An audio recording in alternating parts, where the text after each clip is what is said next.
estoy re nerviosa, no se imaginan.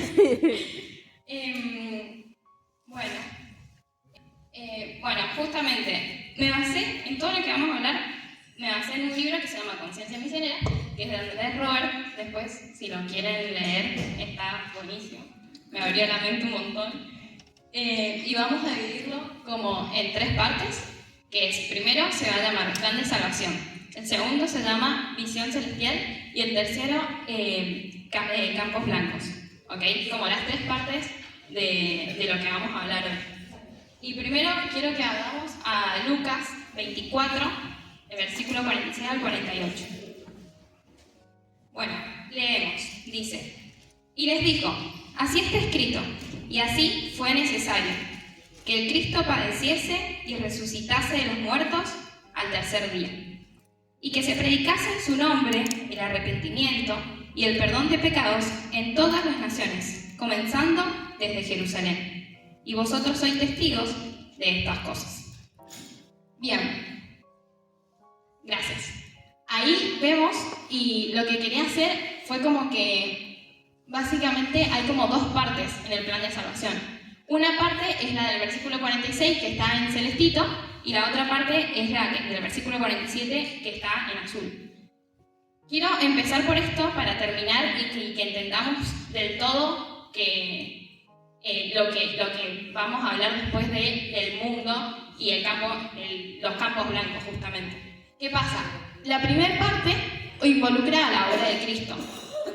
Dice, el versículo 46, lo repito, y así está escrito y así fue necesario, que el Cristo padeciese y resucitase de los muertos al tercer día. El plan de salvación es como que tiene 2 partes. La primera es la obra de Cristo. Si Cristo no se hubiera hecho hombre, no podríamos hablar del Evangelio. Si Cristo no hubiera vivido una vida perfecta, no podríamos hablar del Evangelio. Si Cristo no hubiera muerto en la cruz, no podríamos hablar del Evangelio. Si Cristo no hubiera resucitado, no podríamos hablar del Evangelio, porque todo eso involucra el Evangelio. El saber que Dios, siendo el creador del cielo y de la tierra, se humilló a hacerse hombre, vivió una vida intachable, perfecta, y eso hace que la cruz valga, tipo su sangre perfecta, vale, y podemos presentarnos ante Dios como perfectos cuando pedimos perdón por nuestros pecados. Es lo que hace que haya una buena noticia que dar. Si la obra de Cristo no hubiera sido realizada, no habría evangelio que dar. Pero la segunda parte, que es el versículo 47, nos involucra a nosotros. Y dice, y que se predicase su nombre el arrepentimiento y el perdón de pecados en todas las naciones, comenzando desde Jerusalén. Entonces, la primera parte es la obra de Cristo, y sin la obra de Cristo el plan de salvación no existe. Pero la segunda parte es la iglesia.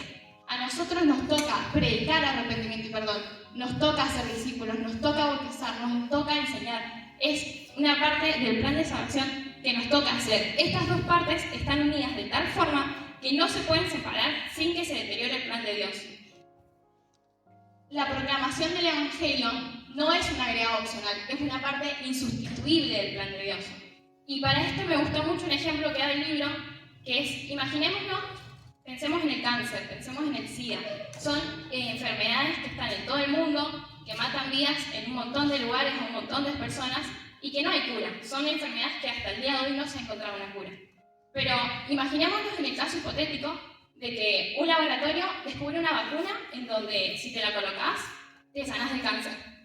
Un montón de vidas, un montón de personas se salvarían. Ya no morirían, o por lo menos no morirían por el cáncer. Pero imaginemos que esa cura que ya existe, el laboratorio se la esconde. No le dice a nadie que existe esa vacuna. ¿Está la solución para salvar esas vidas? Sí, pero ¿se salvan vidas? No. ¿Por qué? Porque está escondido. El Evangelio es lo mismo. Dios ya hizo la obra. Ya está la cura al pecado, a la muerte eterna en el infierno. Ya está la cura. Ahora nos toca a nosotros anunciar que esa cura existe. Todos deben saber quién es Jesús, conocer el remedio que nos ofrece y tener la oportunidad de recibirlo. El pecado es una enfermedad espiritual 1000 veces peor que el cáncer, pero hay un remedio. Es la sangre de Jesucristo que nos limpia de todo pecado. Entonces, tenemos que entender que la cura está, ¿sí o no? Sí. Ahora, ¿qué nos toca a nosotros? Darla a conocer. Exacto. Entonces, la primera parte era eso, era entender que el plan de salvación involucra dos cosas. La primera, la obra de Cristo, que ya está hecha. Ya Cristo vino, ya Cristo murió, ya Cristo resucitó. Pero ahora nos toca a nosotros dar a conocer que esa cura existe. El siguiente paso que vamos a ver, la siguiente parte de la misión celestial, quiero que vayamos a Juan 4:35. ¿No decís vosotros, aún falta 4 meses para que dé la siega? He aquí os digo, alzad vuestros ojos y mirad los campos, porque ya están blancos para la siega. Marqué o resalté el alzad vuestros ojos, porque si dice alzad vuestros ojos, ¿cómo estaban los ojos? Inclinados. Y quiero que hagamos algo, y es que todos inclinen sus ojos. Inclinen sus ojos, miren hacia abajo. ¿Qué ven? Ustedes piensen qué es lo que están mirando. ¿Ok? Están mirando el piso. ¿Qué más miran? ¿Qué más ven? Los zapatos. Los zapatos. ¿Qué más? Sus piernas, su cuerpo, ¿verdad? Lo único que ven son su cuerpo y la superficie que está cerca, próxima. Ahora alcen sus ojos. ¿Qué ven? Todo. ¿Me ves a mí? ¿Ven a la persona que está enfrente o no? ¿Ven al alrededor? Bueno, es lo mismo. Si dice alzad vuestros ojos es porque tenían los ojos inclinados.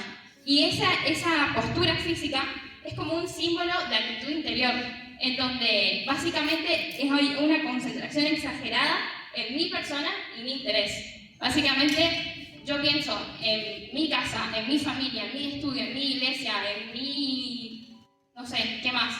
En mí. Justamente es un símbolo de que tenían inclinados sus ojos, que siempre estaban pensando en su persona. Pero como vimos, si alzamos nuestros ojos, podemos ver el resto. Podemos ver las necesidades de la otra persona, podemos ver los intereses, no solo propios, sino del otro.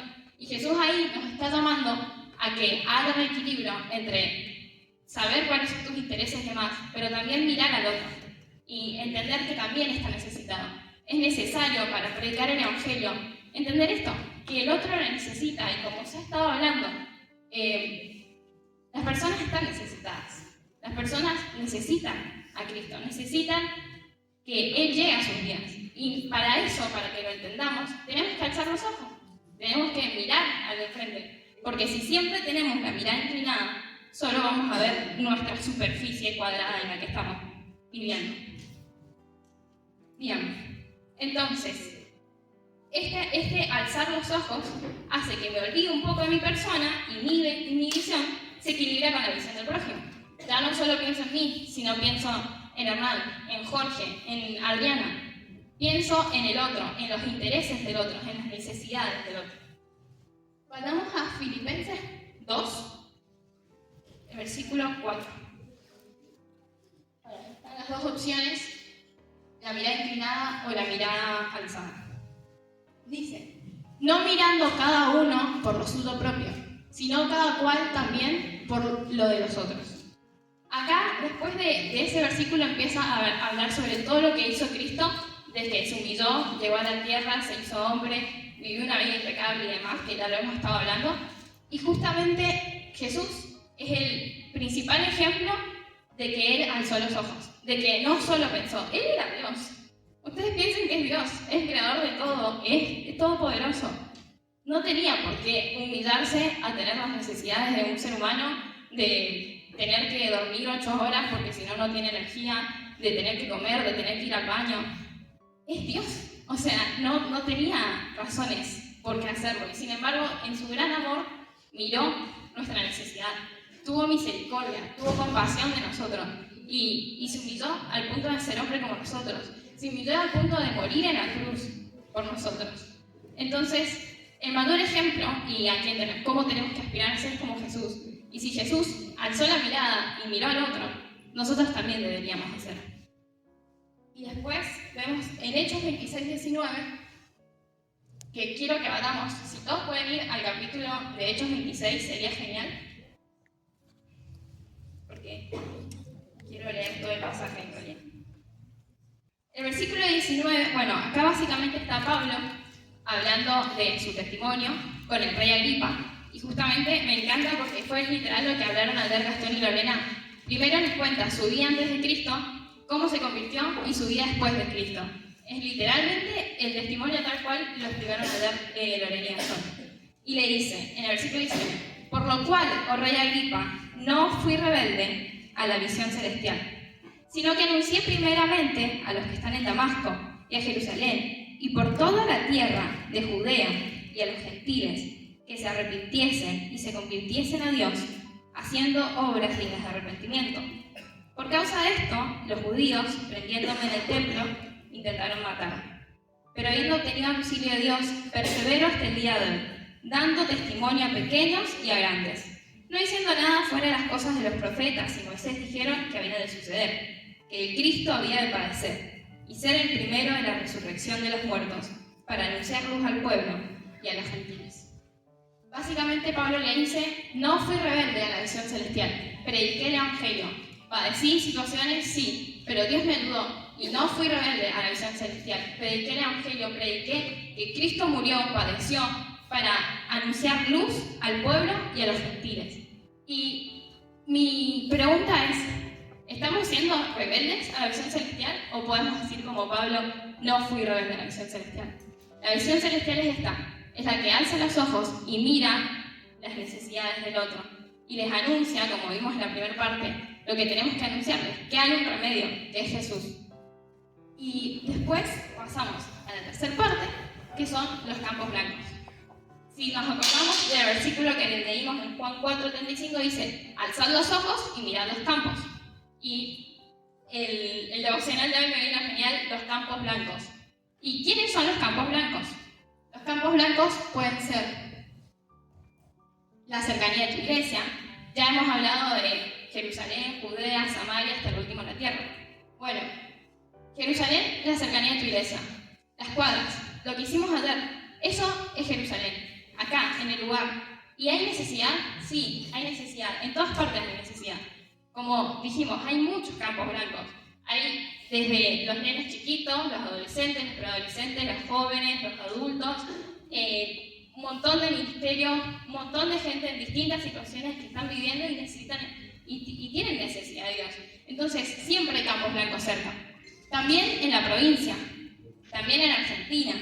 Cada provincia tiene decenas de departamentos. Cada departamento tiene decenas de pueblos. Cada pueblo tiene centenares o miles de almas.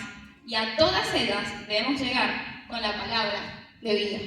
Entonces, ¿hay campos blancos acá? ¿Hay campos blancos en la provincia de Río Negro? ¿Hay campos blancos en Salta? Pero también hay campos blancos en Bolivia. También hay campos blancos en Arabia Saudita. También hay campos blancos en China. Y de eso queremos hablar hoy, de los campos blancos lejanos. Entonces, la siguiente vamos a hablar primero del mundo musulmán. Es corto lo que voy a decir, pero me impactó mucho el dato, lo saqué del libro, y este libro es muy viejo. Cuando lo leí dije, no puede ser así, tiene que haber cambiado en todos estos años, pero vamos a leer cada uno de esos países. Afganistán, Arabia Saudita, Argelia, Egipto, Irak, Irán, Jordania, Líbano, Libia, Marruecos, Mauritania, Siria, Somalia, Sudán, Túnez, Turquía y Yemen. Son 17 países en donde el mundo musulmán, que básicamente creen en Alá y que Mahoma es su profeta, y bueno, viven de una forma muy extremista en algunos sentidos en comparación de lo que vemos nosotros como occidentales, digamos. Cuando se hace el cálculo de la sumatoria de cristianos que hay en ese país, no llegan a un cuarto de los cristianos que hay en Argentina. ¿Todos los países juntos? Todos los países juntos, los 17 países juntos, no llegan a un cuarto del número de Argentina.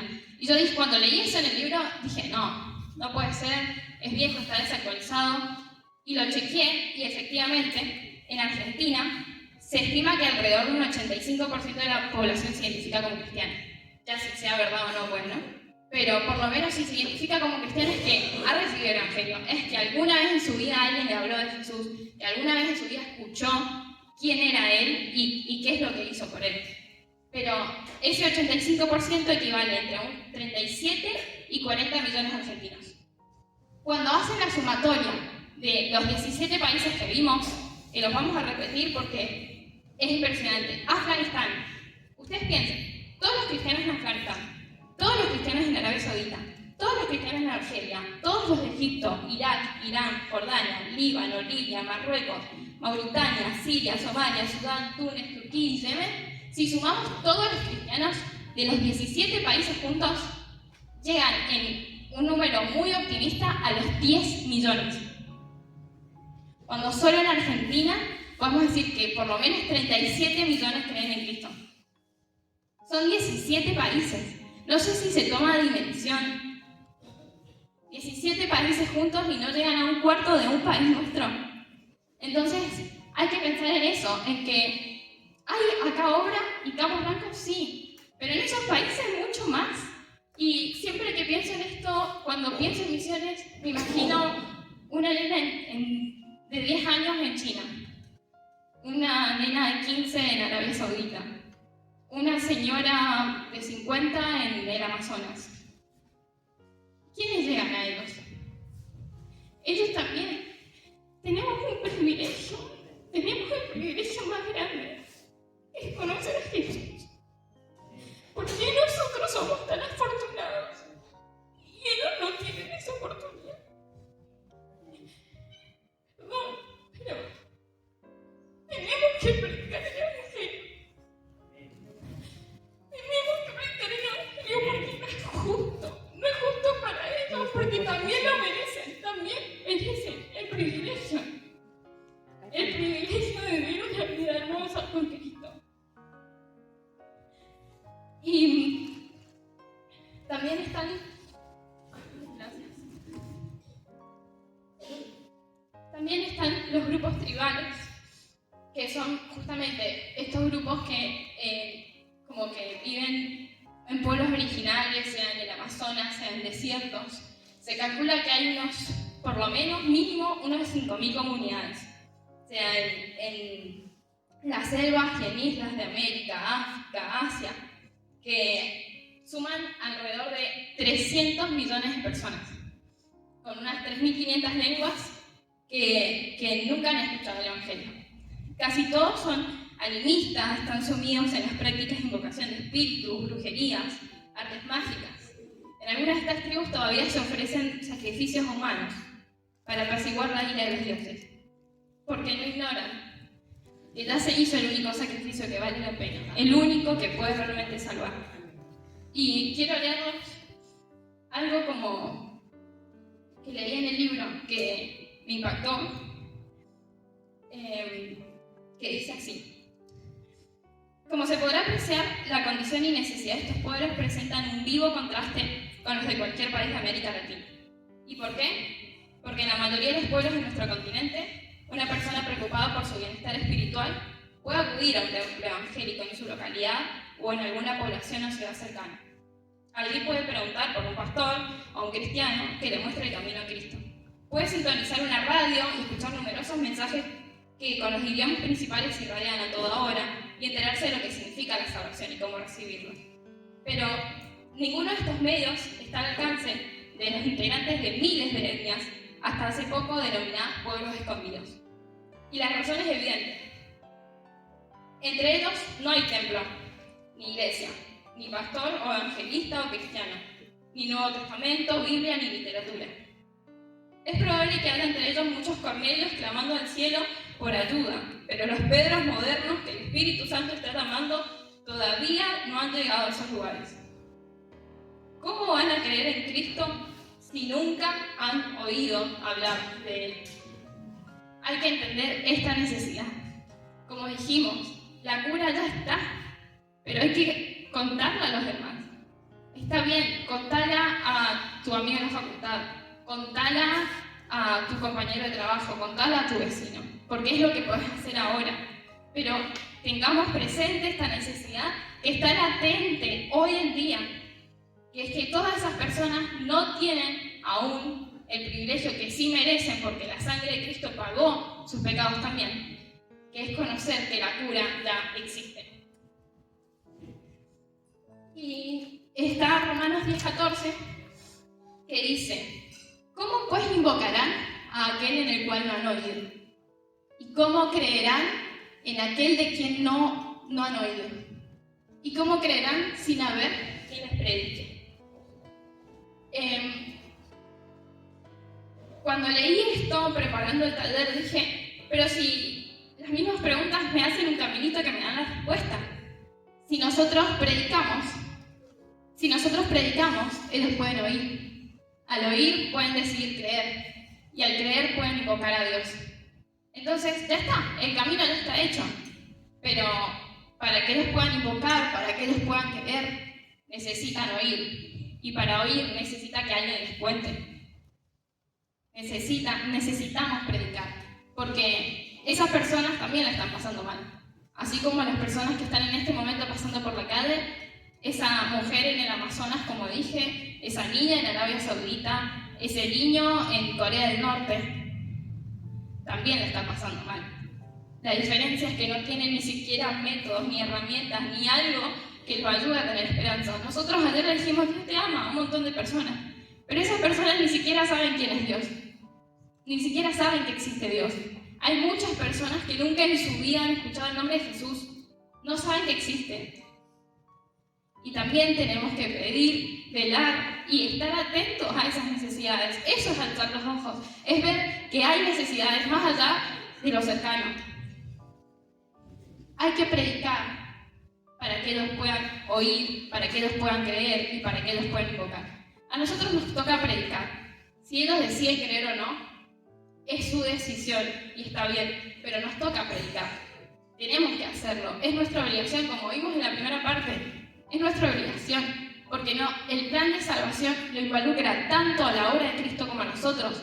Nos involucra. No nos necesitaba Dios. Podía hacerlo Él solo, pero en su gran amor nos involucró, porque nos ama. Entonces tenemos que hacernos responsables de lo que Dios nos ha puesto como mandato. Esta frase es muy fuerte, pero quiero que se la queden. Las almas que mueren hoy no podrán escuchar mañana. Se hacía mucho énfasis en esto de los campos blancos, en la cosecha. Cuando uno siembra algo, llega un punto en donde tiene que cosechar, porque si no cosecha en ese momento, la cosecha se pierde.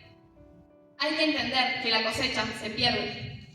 Si no hacemos algo ahora, si no cosechamos ahora, la cosecha se pierde. Las almas que mueren hoy no podrán escuchar mañana. Es una urgencia, es una necesidad ahora, porque lo que no hicimos hoy ya no se va a poder arreglar mañana. Es una urgencia, hermanos. Hay que velar por esas personas, hay que hacer algo ahora, porque lo que no hacemos hoy no se va a poder arreglar mañana. Y ahí quiero contarles otra historia, que es de un misionero que se llama Hudson Taylor, que estuvo en la China, y la historia contaba que hay un hermano que es un señor que se llamaba Ni, y que él buscaba deseosamente a Dios, quería saber quién era Dios, se metía en el maometismo, se metía en el budismo, y cada vez se involucraba más, y cumplía todas las reglas, y hacía todo lo que le pedían las religiones para conocer a Dios y para sentirse en una relación con Él, y cada vez se sentía más lejos, cada vez se sentía más pecador. Y en una de esas estaba pasando por una vereda, y escucha que estaban hablando a alguien, y era Hudson Taylor, este misionero, que estaba predicando el Evangelio. Él tiene convicción de pecado, se arrepiente, se convierte, tiene una conversión increíble, él empieza a predicar, él era presidente de como una comunidad budista, y les predica a todos los del budismo. Y una vez hablando con el misionero, Hudson, le dice, que lo encuentre, le dice, hermano Taylor, ¿cuánto tiempo hace que en su país conocen las buenas nuevas del Evangelio? Con cierta vacilación y tal vez sospechando cuál era el objetivo de la pregunta, Taylor le contesta, algunos centenares de años. ¿Cómo dice?, replicó sorprendido el nuevo creyente. ¡Centenares de años! Mi padre, como yo, buscaba la verdad y murió sin conocerla. ¿Por qué no vinieron antes? ¿Por qué tardaron tanto? ¿Por qué estamos tardando. Esas personas están muriendo hoy, sin nunca haber sabido cuál era la verdad. Hay que hacer algo ahora. Toda la iglesia local tiene la obligación de una misión universal. No es optativo, es un mandato de Dios. Y como estamos viendo en Marcos 16:15, dice: id por todo el mundo y predicad el evangelio a toda criatura. No lo dice si quieren vagan, si se sienten misioneros vagan, si tienen el gozo de Dios vagan. Dice id.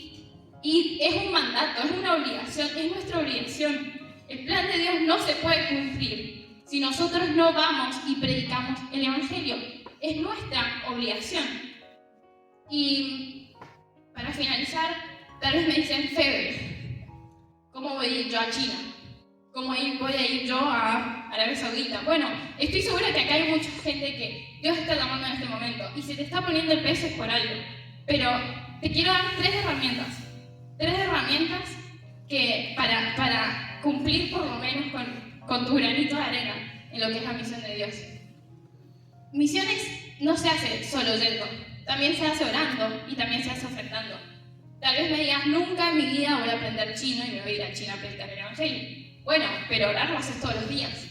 Y si a partir de ahora en tu oración empezás también a involucrar a esas personas, empezás a involucrar las misiones, a pedir por un país.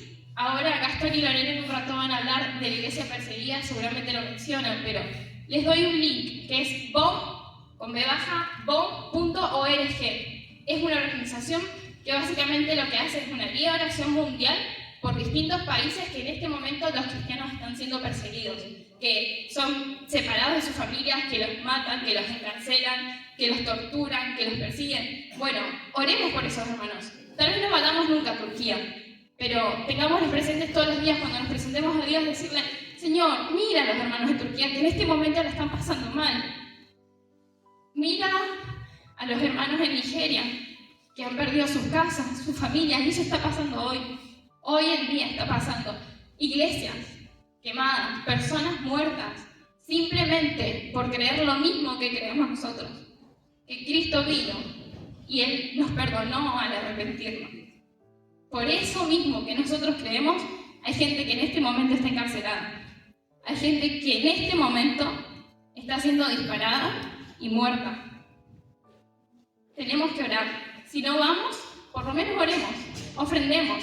Hay mucha gente que está dispuesta, que ya se ha capacitado, que tiene herramientas. Ofrendemos para que vayan. Tal vez lo único que le falta es la plata. Oremos, ofrendemos. Y si Dios te guía, anda. Y anda, tenés que ir sí o sí, porque dice ir. Tal vez no te vayas a China, pero involucrate en la iglesia local. Involucrate.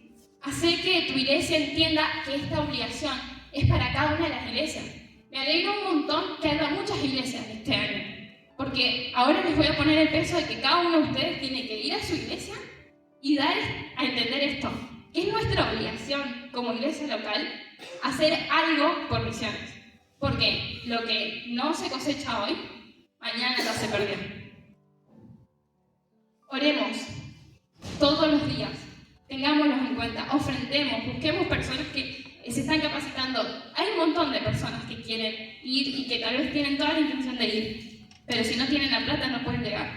Y vayamos, si no vamos a China, que espero que alguna vaya a China, o a India, o a Mauritania, por lo menos tengámoslo presente. Vayamos enfrente. Prediquémosle a las personas, prediquemos con nuestro testimonio y con nuestra palabra, pero es nuestra obligación predicar. Porque si no predicamos, no pueden oír. Y si no pueden oír, no pueden creer. Y si no pueden creer, nunca van a poder invocar a Dios. La vacuna la tenemos.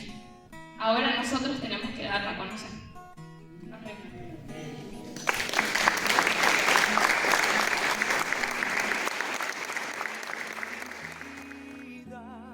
Son sostén y guía. Qué bellas son, bellas palabras de vida. Qué bellas son.